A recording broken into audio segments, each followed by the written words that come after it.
पुढची महत्त्वाची बातमी आपण पाहूयात। मलकापूर येथे उपमुख्यमंत्री अजित पवारांची सभा आहे। नगराध्यक्षपदाचे उमेदवार प्रसाद जाधवांचा प्रचार करण्यासाठी ते येत आहेत। प्रसाद जाधव यांना निवडून द्या, अजित पवारांनी आता मतदारांना साद घातलेली आहे।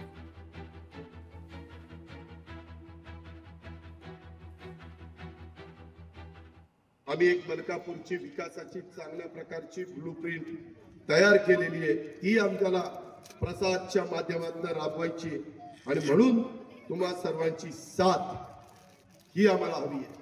तुमच्या सगळ्यांचे आशीर्वाद हे आमच्या घड्याळाच्या चित्राला बटन दाबून आम्हाला हवेत। तुमच्या सर्वांचा भरभक्कम पाठिंबा भावाच्या नात्याने प्रसाद आणि बाकीच्या माझ्या बहिणींना आणि माझ्या इतर भावंडांना मला हवा आहे। ही गोष्ट आपण सगळ्यांनी लक्षात घ्या। आज तुम्ही सगळे प्रसादला साथ द्या, त्याच्या मागे तुम्ही उभं राहा। लोकशाही मराठी ऐका, पहा, जागरूक रहा।